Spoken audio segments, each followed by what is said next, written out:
So if you're a regular to my channel, you'll have seen countless number of golfers in my live lessons here getting 30, 40, 50 plus yards with their driver without losing any accuracy. A lot of people find it unbelievable when they see these numbers and they go, no way are they hitting it that far with what looks like an effortless swing. Well, in this video, I'm going to show you this process that I take them through to help them achieve it time and time again. I just know it's going to help because no matter your age or ability, everybody can gain yardage without losing any accuracy at all. Now, before I get into the video, look, if you're new to the channel, some of your first lessons of mine, please consider subscribing, or these videos just like this one every single week to try and help you improve your game. But you never have to remember a thing, I'll always put a free download practice guide in the description box below. So if you are joining me on the lesson tee today, the three things I'm going to look for in your swing. I'm going to look for what are your hands doing, then I'm going to look for what your arms are doing, and then I'm going to look how are you blending that body motion into that. So that's what we're going to do right now. So the first thing I want you to do is this. I want you to have and double check your grip. Your hands, the way you hold the golf club has a massive influence over the club face. So many times when I'm on a lesson tee, the first thing I'm doing is checking somebody's grip. An example would be this. So a great grip. I mean, I use grip trainers. I've got a grip trainer here and a grip trainer here. I'll put links to these in the description box below. If the world's #1 golfer, Scotty Scheffler, is every time he practices, this is the exact one he used actually, is using a grip trainer to make sure his grip's right. I think we should all be checking our grips before we start hitting golf shots. So I'll give you a real quick overview of how you hold it if you don't have one of these. So hold the club out at 45 degrees, let the club look run through the middle part of your index finger to the base of your little finger here. This looks like this.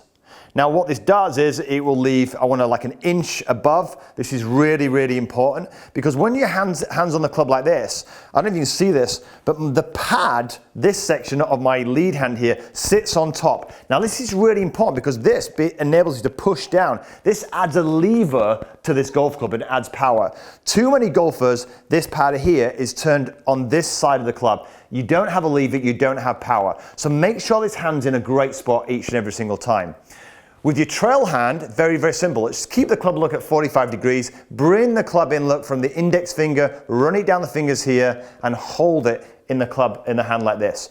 What you'll find, or you should find, is that the thumb and forefinger, the line here should point towards my trail shoulder here with my lead hand, and if I put my trail hand on here, look, it should also point, the thumb and forefinger line should point towards my trail hand. You can see when I talk through this, it can seem a lot initially, which is why I personally completely ignore a lot of that. I use a grip trainer because it's simple, easy, and I can just think, oh wow, that feels a little bit different today, which means my grip would have slipped. I tend to get a little bit more this way. So get the hands on the club. This is stage #1. So now I know that you will have some control of this club face because the grip's in a great place. I want to help you add some effortless speed. This is kind of what I want to do with a lot of my players initially. Add effortless speed. And I do this by teaching them how to use the hands and arms correctly in the golf swing. Now, a lot of people, and certainly modern teaching, they often try to take the hands and arms out of it. It's absolutely crazy. They are a huge power source, massive power source, particularly for some of my senior clients who can't move their body correctly. Understanding how to move the hands and arms is it's priceless for them, absolutely priceless. So let me show you how we do this. So hold the club out in front of you here, and I'm holding it just on my left pec here. And all I'm going to do, leaving the butt alone here, I want you to hinge that club just over your trail shoulder, not round here, just over your trail shoulder. And you'll notice as I'm doing this, as I continue to do this, can you see how my elbow here is almost pointing inwards towards my body? This is a great motion of exactly how your hands and arms are going to work in the backswing, right? Now on the downswing, what we're going to do is we're going to pitch the club now over the lead shoulder. This sits the elbow down here and already creates a release. Now this is massive, right? So simple this. And I gave this to my dad a few weeks back, and funnily enough, I was up with him just a few days ago, and it's the best I've ever seen him swing. He was hitting it so much further with half the effort by doing this. And the reason being is a lot of people, particularly this motion here, this is a wonderful release because most people are like this, or this, yeah? So understanding this and how this works is super, super valuable. So how do you take that and start hitting golf balls with it? Well, the first thing is just to kind of hold the club out in front of you here. Get that first sense here. Understand that this elbow here is going to fold down. It's going to sit down. This is your backswing. As it's kind of come through here, you're going to fold it this way. This pitches over my lead shoulder look. And where's my lead elbow pointing? Downwards. So, here's the trick. Start with your feet really close together. Ball position just off the front toe. And all I want you to focus on, remember we're only in step 2 right now, is getting the hands and arms working efficiently. You're going to be amazed at how far this ball goes with very little body action, right? Now, why I want you to have your feet together is it's just a brilliant way of helping your body to naturally rotate without you thinking. It stops golfers lunging around all over the place, yeah? And ultimately, it just really, really helps to simplify the whole golf swing and allow you to basically put all your attention just on your hands and your arms. Now, one addition before we hit the shot is I'm going to grab a head cover. And I want this head cover to be around about maybe just past a grip length in front of my golf ball. That's all, right? And because the reason why we've just put that there is because when you're hitting a drive, for the average amateur, if you can, average amateurs are hitting down too much on drivers, so you don't hit it really far, you want to get it up in the air enough. So getting that head cover, just a grip ahead, it does a couple of things. It just helps you hit a little bit up on the ball. Hitting up on the ball naturally helps you hit it a bit further. We know some of the best players in the world hit slightly down on it, but they are hitting it 300 yards, they can do that. But the majority of amateur golfers, if you can just hit a little bit up, it just gets maybe an extra 5, 6, 7, 8 yards, which is really, really useful. So we've got our grip in place. Our feet are close together, look. Balls off our front, almost my front toe for this particular shot, right? And all I'm going to do is focus, look, on getting those hands and arms working. Listen to this noise. Can you hear the noise already? And all I'm doing is swing my hands and arms. Most people are rigid and they're using their body. Where's the noise? There isn't one. So we're getting the sense now of using just those back and through. Let's have a look at this.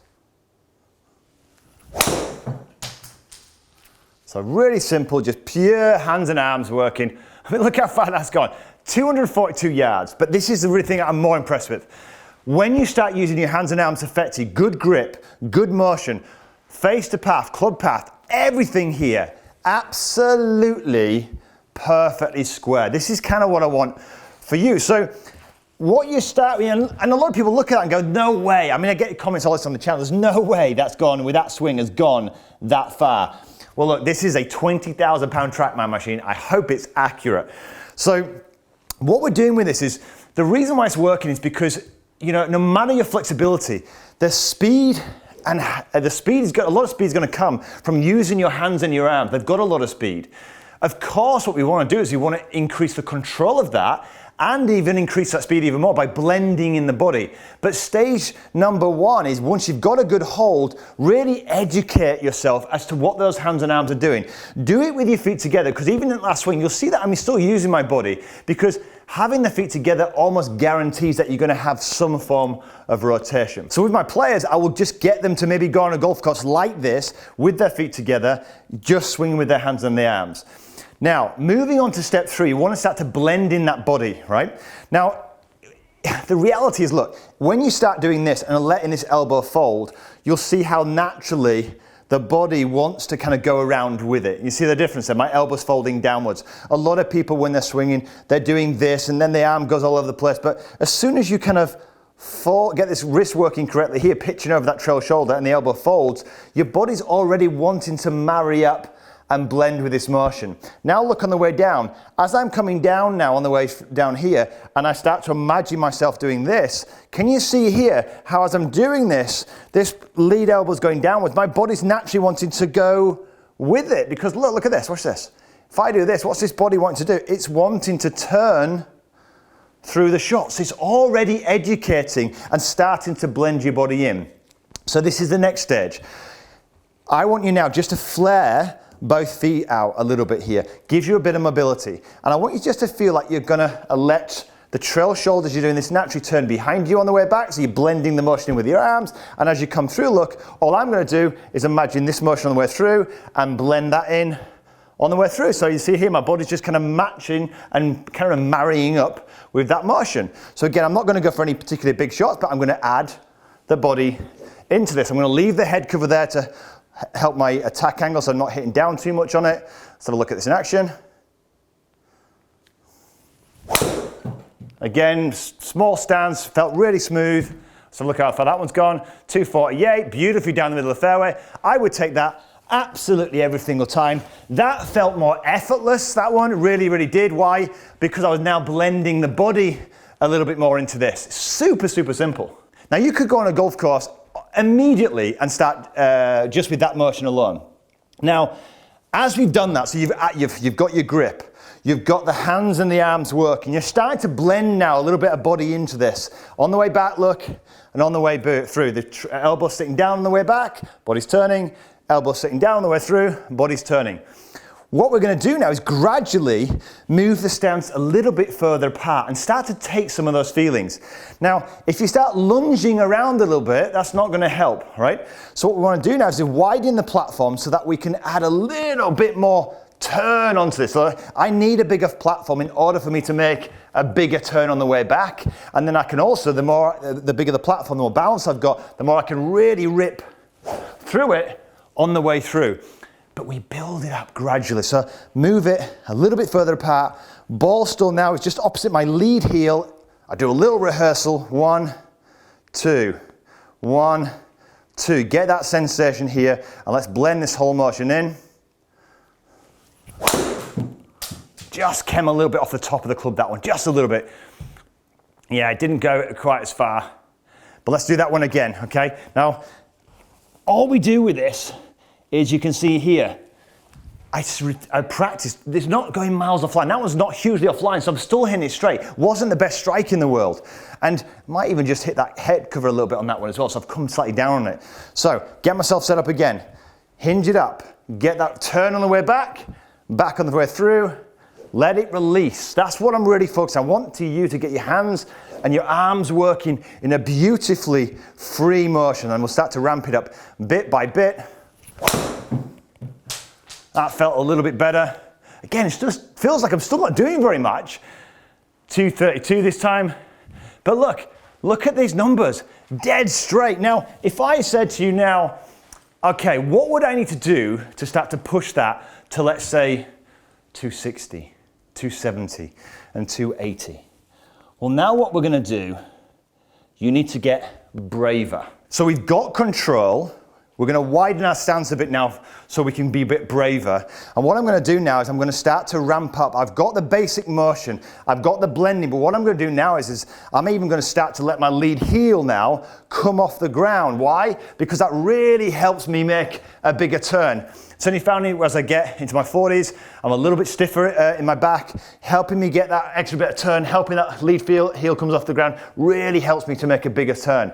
So I'm going to start ramping it up a little bit now. Same principles, right? We've got the coordination. I can always go back to this if I start losing my accuracy, yeah? But I'm now going to start ramping it up bit by bit. Lead heel comes up, look, bigger turn, but same principle. Fire through, still feels under control. Let's have a look at this in action. So, bit off the neck that time, didn't quite strike it as I'd like, but it will go further than that last one. There you go. Now we're up to 270. And for me to get to like 300, all I'm going to do is really start to kind of got this as my foundation. This could always be my fairway finder. 250 down the middle. But if I want to start to really add the power in, I need to be a bit braver, get the lead heel coming up, maybe even allow those arms to go a little bit higher on the way back. This is very, very important, and this is going to give me that extra bit of speed so I can push further and further towards that 300 mark without, by the way, losing control. This is super, super important. So this is how we gradually start adding power to your game. You build it up in stages, but you do not start to push to that yardage. There's no need to start with. What we do is we simply basically get you to a stage where, first of all, you're striking it consistently. Every time I improve somebody's strike, every time I try and improve somebody's strike, What generally happens, they hit it further anyway and they hit it straighter. Build it up from stage one. Get a good grip. Get your hands and arms working. Please don't take them out. They're so important in your golf swing. You just then blend them with a body motion. Get that motion. Now the body's blending beautifully. You can play golf like that. Most people can. Gradually widen your stance. Start adding in a bigger turn where you physically can. And if you can keep pushing it, let that lead heel come up, blend it even more, and start adding more and more power. Whenever you lose it, like I do at times, I just go right back to where I started and then build it back up again. Such a great way to get yardage whilst maintaining your accuracy. Hope you enjoyed this video. If you know somebody who's struggling with their driver, please do share it.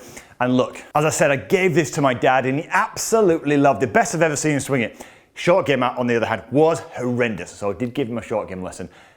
I'll leave that lesson right here if you want to go and see that. It was really, really cool. So I hope you enjoyed the video. I'll leave a free practice plan in the description box below. But until next week, have a wonderful golfing week.